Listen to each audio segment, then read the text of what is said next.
संसद लोकतंत्र का वो मंदिर जहां देश की दिशा और दशा तय होती है। लेकिन सवाल ये है कि अगर संसद लगातार हंगामे, नारेबाजी और प्रदर्शन की भेंट चढ़ जाए तो नुकसान किसका होगा?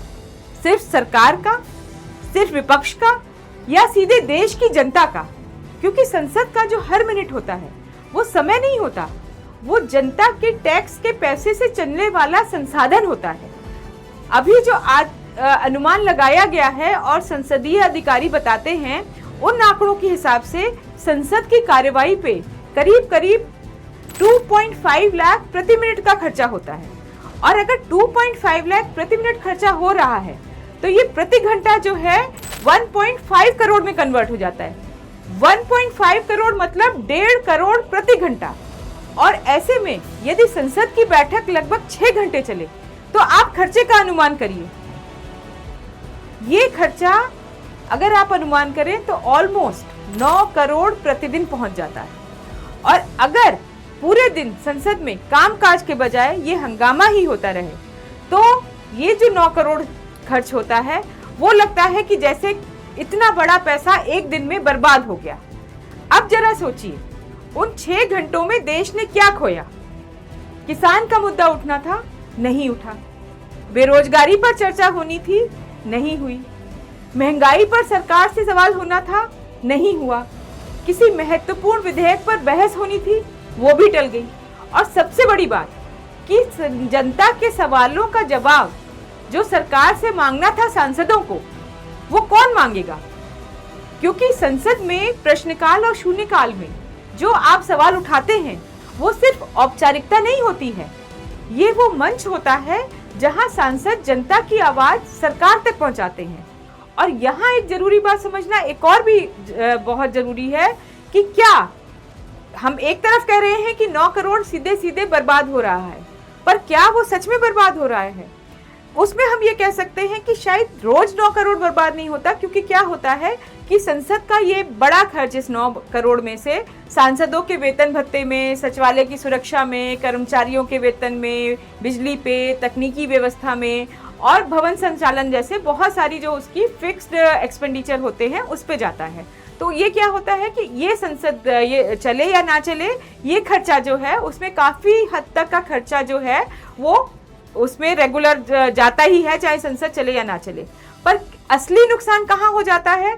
पैसा खर्च होने में कोई प्रॉब्लम नहीं है अगर कंट्री चल रहा है तो, पर पैसा तो खर्च हो रहा है, व्यवस्था चलती है, संसद खुलती है, लेकिन जो लोकतांत्रिक और जो लेजिस्लेटिव काम होना चाहिए, उसका जो इंटेंडेड रिजल्ट होना चाहिए, वो अपेक्षित परिणाम हमको नहीं मिलता है। यानी यहाँ पे सिर्फ पैसे की बात नहीं है, असली कीमत क्या है? जनता के समय की, संसद के समय की और लोकतंत्र के समय की। और यहाँ पे ना केवल सरकार की, विपक्ष की भी पूरी जिम्मेदारी बनती है। विपक्ष का काम क्या है कि वो सरकार से सवाल पूछे, और सरकार का काम है कि उन सवालों का डाटा और पूरी रिसर्च के साथ जवाब दे, सही जवाब दे। विरोध जो है हमारे लोकतंत्र की ताकत होती है, लेकिन विरोध ऐसा होना चाहिए जिससे हमारा लोकतंत्र और मजबूत हो जाए। ये नहीं कि हम बस संसद को ठप कर दें। आप संसद में आवाज उठाइए, आप संसद में जो सवाल पूछना है पूछिए, आप सरकार को हर तरफ से घेरिए। आप अगर गलत नीतियां हैं तो गलत नीतियों का विरोध कीजिए, लेकिन कोशिश क्या होनी चाहिए कि इस तरह के हंगामे में जनता की आवाज जो है वो नहीं दबनी चाहिए। आपको ये याद रखना पड़ेगा कि संसद केवल सांसदों की नहीं होती है, संसद देश के करोड़ों नागरिकों की होती है। और जब संसद एक दिन काम नहीं करता तो सिर्फ एक दिन नहीं जाता, एक मौका जाता है, एक बहस जाती है, एक सवाल चला जाता है, और कई बार जनता के किसी जरूरी मुद्दे का समाधान जो हो सकता था वो भी आगे खिसक जाता है। इसलिए लोकतंत्र में विरोध तो जरूरी है, लेकिन संसद का चलना भी उतना ही जरूरी है, क्योंकि लोकतंत्र में सबसे बड़ी जीत किसी पार्टी की नहीं होती है, सबसे बड़ी जीत होती है जनता की। और जनता की जीत तभी होगी जब संसद में हंगामा कम और सवाल ज्यादा होंगे, नारे कम और बहस ज्यादा होगी, राजनीतिक टकराव कम और जनहित ज्यादा होगा। क्योंकि अगर संसद रुकेगी तो सिर्फ कार्यवाही नहीं रुकेगी, देश के इंपॉर्टेंट सवालों के जवाब भी रुक जाएंगे। और ऐसे में अगर हम संसद को नहीं चलने देंगे तो ये बहुत ही बड़ा हमारे लिए एक नेगेटिव आ जाता है। अगर हम देखें 1950 में जब पहले संसद चला करती थी, साल में कम से कम 140 से 150 दिन प्रॉपर संसद चलती थी, पूरी बहस होती थी। पर धीरे धीरे अगर हम पिछले 4-5 सालों में देखें, हमारी संसद का समय कम होता चला जा रहा है। और संसद का समय क्यों कम होता जा रहा है कि कभी जो है अनशन हो जाता है, कभी फार्म्स बिल आ जाते हैं जिस पे कोई बैठना नहीं चाहता, कभी पेगासस का इशू आ जाता है, कभी मणिपुर का इशू आ जाता है। तो लगातार हमारी संसद में डिसरप्शन होता चला जा रहा है। और अगर हम देखें, सबसे जो हमारा नीचा इसमें पॉइंट गया है वो गया है 2025 का मानसून सेशन। उसमें हमारी सिर्फ 29% हमारी जो है वो संसद की पॉजिटिव कार्रवाई चली है।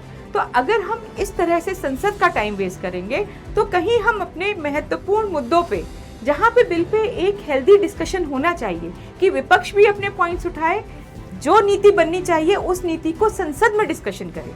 हम संसद में डिस्कशन करने की जगह हम कह रहे हैं हम जंतर मंतर पे लोगों को सपोर्ट करेंगे, हम प्राइम मिनिस्टर के घर के सामने धरना देंगे, हम वहाँ जो पार्लियामेंट में गांधी जी की मूर्ति है हम वहाँ पे जाके अनशन करेंगे।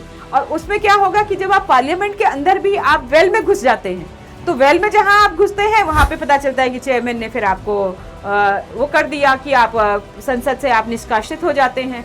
तो इन सब चीज़ों के लिए संसद थोड़ी बनी है। संसद बनी है कि हम सही मायने में वहाँ का पूरा समय यूज़ करें, जो बिल आया है उसके प्रोज एंड कॉन्स देखें, देश के लिए कौन सी नीति सबसे अच्छी है उस नीति को आगे बढ़ाएं। और विपक्ष का और पक्ष का दोनों का ये जॉइंट अकाउंटेबिलिटी है कि वो संसद को इस तरह से चलाएं कि हमारा देश आगे बढ़े। अगर 2047 का एक विकसित भारत का सपना हमने देखा है तो उस सपने को हम पूरा कर पाएं। और उसके लिए बहुत ज़रूरी है कि संसद में सही मायने में बहस हो, हमारी नीतियां सही से बने और फिर सही से इम्प्लीमेंट हो। और इस सोच पे हम ही को नहीं, विपक्ष को नहीं, सांसदों को नहीं, सरकार को नहीं, आई थिंक आम आदमी को भी ध्यान देना पड़ेगा कि हम उसको आगे बढ़ाएं।